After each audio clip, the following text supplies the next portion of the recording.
Sir मेरा सवाल ये है कि क्या हज़रत सल्लम के रोज़ा मुबारक का दरवाज़ा किसी वीआईपी के लिए, किसी बादशाह के लिए खोला जाता है? जी नहीं, ये भी एक ऐसा मसला है जो लोगों में बहुत फैल गया है और गलत मशहूर हो गया है लोगों के अंदर।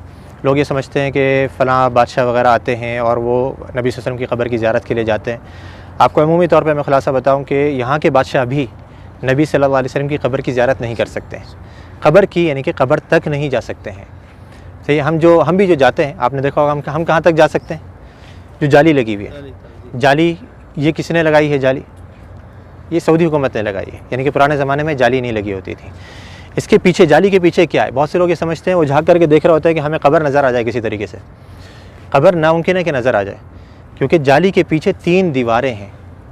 एक तो आप जानते हैं कि घर की दीवार थी। आप सल्लल्लाहु अलैहि वसल्लम कहाँ पे मदफून किए गए? घर के अंदर मदफून किए गए थे। हदीस आती है नबी सल्लल्लाहु अलैहि वसल्लम की कि नबियों का इंतकाल जहाँ पर हो जाता है वहीं पर ही दफन कर दिया जाता है। तो सहाबा किराम में बहुत बड़ा इख्तिलाफ हुआ था जब आप सल्लल्लाहु अलैहि वसल्लम का इंतकाल हुआ कि कहाँ पे दफन करना है। अंसार ने कहा कि अंसार के इलाके में, मुहाजिरों ने कहा कि हमारे इलाकों में। हर किसी ने अच्छी से अच्छी तजवीज़ देने की कोशिश करी और चाहा कि हमारे इलाकों में हो। करीब था कि तलवारें निकल जाएँ। हज़रत अबू बकर रज़ियल्लाहु अन्हु आए और आकर के हदीस सुनाई कि मैंने नबी सल्लल्लाहु अलैहि वसल्लम से सुना है कि नबी का इंतकाल जहाँ हो जाए वहीं दफन कर देना चाहिए। तो सहाबा किराम ये थे कि जो अभी जंग छिड़ने वाली थी, फ़ौरन तलवारें अपने बंद कर दी गई। और सारी हमारे दरमियान में भी यही होना चाहिए कि जब हदीस आ जाए तो हमारे दरमियान किसी भी किस्म का इख्तिलाफ हो वो फ़ौरन ख़त्म हो जाए। तो आप सल्लल्लाहु अलैहि वसल्लम को दफन किया गया कहाँ पर? देखा गया कि आपका इंतकाल हुआ है हज़रत आयशा के घर के अंदर। आप सल्लल्लाहु अलैहि वसल्लम हज़रत आयशा की गोद में सर रखे हुए थे। आप बीमारी की हालत में थे, बहुत ज़्यादा बुखार की तपिश में थे। तो आप सल्लल्लाहु अलैहि वसल्लम को वहीं पर ही मदफून कर दिया गया जिस जगह पे आपका इंतकाल हुआ। तो वो जगह कौन सी थी? घर। अब घर की ज़ाहिर बात है 4 दीवारी थी। 4 दीवारी के बाहर कुछ अरसे के बाद पुराने ज़माने में ही एक और दीवार बनाई गई जिसके 6 कोने थे। 6 कोने, यानी कि आमतौर पे 4 कोने होते हैं ना घर के दीवार के, उसके 6 कोने बनाए गए थे। ये 6 कोने क्यों बनाए गए थे? पीछे की तरफ से, क़िबला भी इस तरफ है, जुनूब में, मदीने का जुनूब में क़िबला है, घर इधर है। घर के पीछे का जो इलाका है वहाँ पे तिकोन बनाया गया था। जो दीवारें हैं वो तिकोन करके बनाई गई थी। क्यों तिकोन बनाई गई थी? ताकि कोई शख्स जब नमाज़ पढ़े तो उसकी सीध नबी सल्लल्लाहु अलैहि वसल्लम की क़ब्र की तरफ नहीं हो, इधर कोई नमाज़ ना पढ़ सके, ताकि आप सल्लल्लाहु अलैहि वसल्लम की क़ब्र सामने नहीं आए नमाज के दरमियान में। क्योंकि नबी सल्लल्लाहु अलैहि वसल्लम की हदीस यहाँ पे लिखी हुई, आपने बोर्ड पे पढ़ी होगी कि आप सल्लल्लाहु अलैहि वसल्लम ने कब्रिस्तान में या क़ब्र की तरफ रुक करके नमाज़ पढ़ने से मना किया है। तो वहाँ पे ये दूसरी दीवार बनाई गई। अब 2 दीवारें बनी हुई हैं, तीसरी दीवार इन दोनों दीवारों के दरमियान में बनाई गई, इसके बाहर नहीं।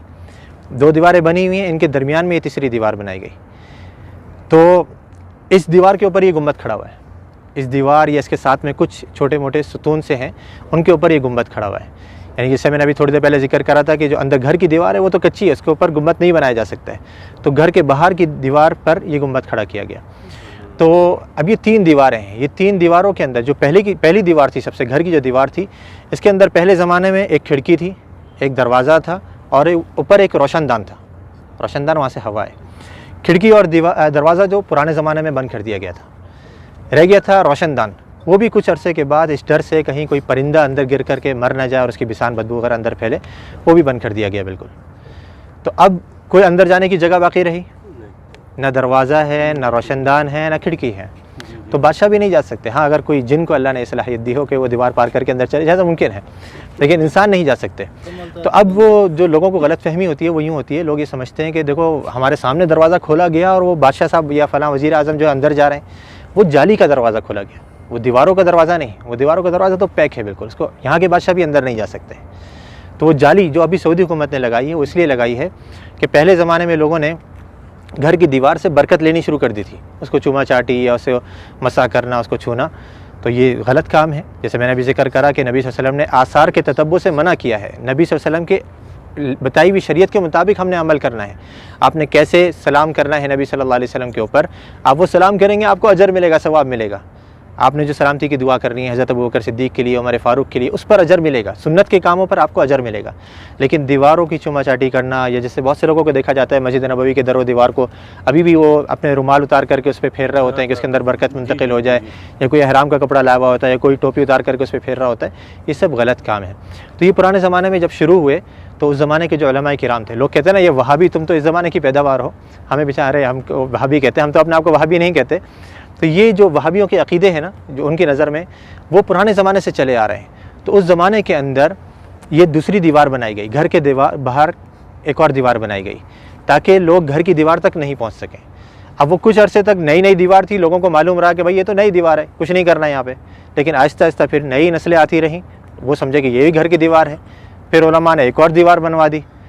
फिर आखिर में सऊदी हुकूमत ने कहा कि हो सकता है लोगों के जहनों में ये चीज़ रहे कि दीवारें हम बनाते रहेंगे तो समझेंगे घर की दीवार है, तो हम जाली लगवा देते हैं।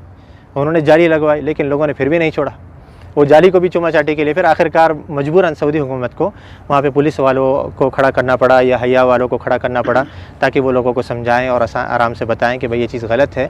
मसा जो है वो आपने हजर अस्वद का करना है, उसको चूमना है, उसको आपने मसा कर सकते हैं, या उससे पहले वाला जो रुकन यमानी है उसको आप छू सकते हैं, हाथ लगा सकते हैं। ये घर की दीवारों को या नबी सल्लल्लाहु अलैहि वसल्लम के रोज़े को हमने हाथ नहीं लगाना है, बल्कि यहाँ पर आकर के हमने आपके लिए अदब से सलाम पेश करना है, सलामती की दुआ करनी है, तो वहाँ पे कोई नहीं जा सकता।